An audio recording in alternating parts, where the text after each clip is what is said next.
కృష్ణాంజనేయులు గారు senior political analyst, senior journalist మనకు లైవ్లో అందుబాటు. కృష్ణాంజనేయులు గారు, మొదటగా మీతో ప్రారంభిద్దాం.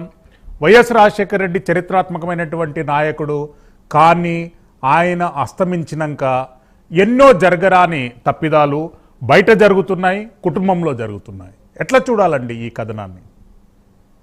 శ్రీశైలం గారు నమస్తే.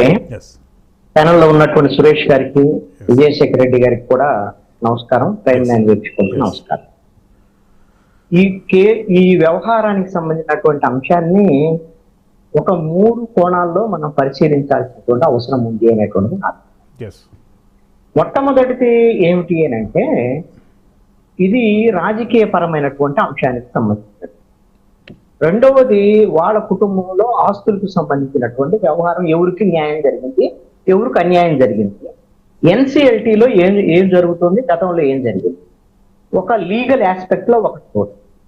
మూడవది, అసలు ఈ ఆస్తులన్నీ ఈ వివాదాలకు రావడానికి మూలం ఎక్కడుంది, కీలకం ఏంటి అనేటువంటిది చాలా కీలకం. మూడో అంశం. అయితే ఇప్పుడు రాజశేఖర్ రెడ్డి ముఖ్యమంత్రిగా కావటానికి ముందు 2004 రాజశేఖర్ రెడ్డికి ఉన్నటువంటి ఆస్తుల వ్యవహారం కానీ ఇవన్నీ కానీ నాకు తెలిసి అప్పులయ్యి ఇళ్ళు అమ్ముకున్నటువంటి పరిస్థితి, అప్పులయ్యి ఇబ్బందులు గురైనటువంటి పరిస్థితి, ఆయన 30 ఏళ్ల రాజకీయ జీవితంలో చాలా మంది సహకరించినటువంటి వాళ్ళందరికీ ఆయన ముఖ్యమంత్రి అయిన తర్వాత సహకరించి ఆ అప్పులు తీర్చుకున్నటువంటి పరిస్థితి. కడపలోనో లేకపోతే పులివెందల్లోనో ఏమో కొన్ని ఆస్తులు ఉంటే, పొలాలు ఉంటే ఉంటుండొచ్చాం. కానీ ఓవరాల్ గా చూసినప్పుడు డబ్బులు లేక, ఆస్తులు లేక ఇబ్బందులు గురైనటువంటి పరిస్థితిని మనం అనేక సందర్భాల్లో కూడా వాళ్ళు ఇంటర్వ్యూల్లో కూడా చెప్పారు రాజశేఖర రెడ్డి కూడా.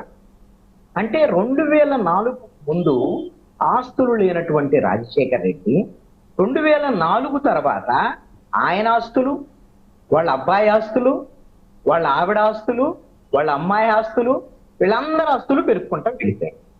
అంటే దీని వెనక ఏం జరిగింది, కారణం ఏంటి అని అంటే, అధికారాన్ని అడ్డం పెట్టుకొని అక్రమంగా సంపాదించారు అనేటువంటిది ఇది బహిరంగ రహస్యం. రెండవ కీలకమైనటువంటి అంశం ఏంటి, జగన్మోహన్ రెడ్డి మీద ఇప్పుడు ఉన్నటువంటి కేసులు 1 డజను సిబిఐ కేసులు, 1 అర డజను ఈడీ కేసులు నమోదైనటువంటి కేసుల్లో ప్రధానమైనటువంటి అన్ని కూడా అక్రమ ఆస్తులకు సంబంధించినటువంటి వ్యవహారము.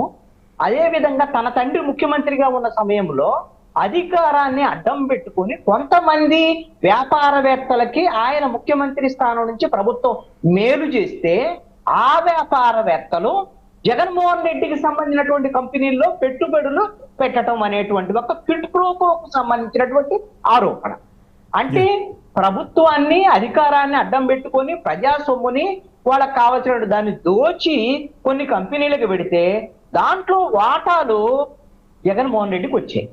ఇప్పుడు ఈ కేసులన్నీ కూడా రాజశేఖర్ రెడ్డికి బతుకుంటే, రాజశేఖర్ రెడ్డి ఈ కేసుల్లో ఒకవేళ అప్పుడు కేసులు నమోదైతే రాజశేఖర్ రెడ్డి మొదట పొందాయి, రెండో ముద్దాయి జగన్మోహన్ రెడ్డి అవుతారు. కానీ రాజశేఖర రెడ్డి చచ్చిపోయిన తర్వాత వచ్చినటువంటి కేసులు కాబట్టి ఈయన పేరుతో జగన్మోహన్ రెడ్డి పేరుతో ఈ కంపెనీలు ఉన్నాయి కాబట్టి జగన్మోహన్ రెడ్డి ప్రధానమైనటువంటి నిందితుడుగా ఉన్నటువంటి పరిస్థితి ఈ రోజున ఉంది. ఇది అసలు నేపథ్యం. ఈ నేపథ్యాన్ని మీరు గమనిస్తే, అంటే అక్రమ ఆస్తులు, ప్రభుత్వాన్ని అడ్డం పెట్టుకొని దోచుకున్నటువంటి ఆస్తులు, దాచుకున్నటువంటి ఆస్తులు ఆయన చచ్చిపోయిన తర్వాత వాడు పంచుకోవటానికి కొట్టుకుంటున్నటువంటి పరిస్థితి.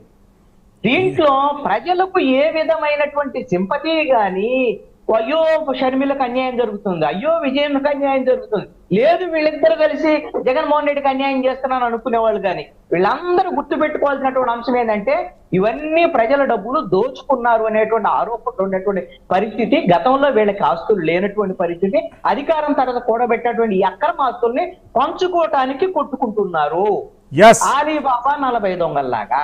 ఇప్పుడు ఎన్సిఎల్టీలో ఉన్నటువంటి పరిస్థితికి వద్దాం.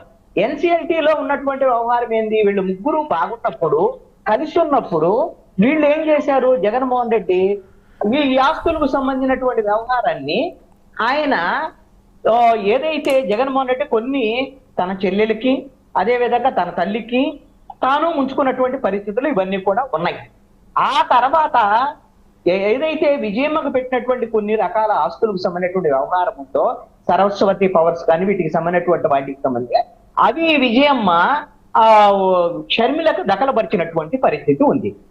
ఆ నేపథ్యంలో ఎప్పుడైతే గిఫ్ట్ డీడ్ గా జగన్మోహన్ రెడ్డి విజయమ్మకి ఇచ్చారో ఆ గిఫ్ట్ డీడ్కి సంబంధించినటువంటి అంశము మొన్న ఎన్నికల తర్వాత జగన్మోహన్ రెడ్డి ఒక అంశాన్ని లేవనెత్తాడు.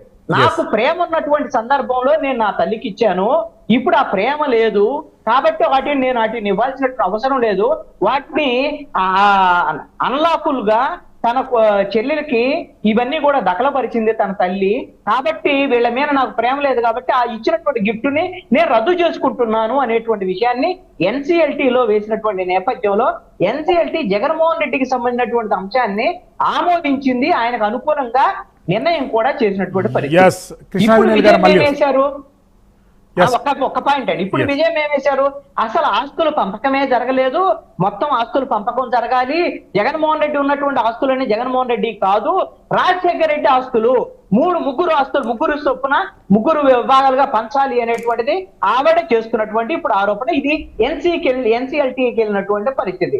ఎన్సీఎల్టీకి వెళ్ళినటువంటి నేపథ్యంలో ఎన్సీఎల్టీ చెన్నైకి సంబంధించినటువంటి వాళ్ళు ఏ తీర్పిస్తారు ఏమిటి అనేటువంటిది చూడాలి.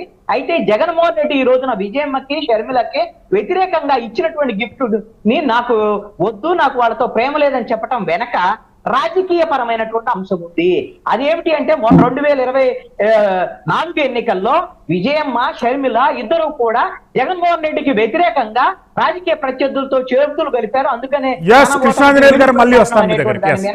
ఆయన ప్రేమ తగ్గింది, అందుకని నేను ఈ విషయం నుంచి వెనక్కి వెళ్తున్నాను చెప్పినటువంటి మాట. విజయశేఖర్ రెడ్డి గారు ఎట్లా చూస్తారండి ఈ వ్యవహారాన్ని?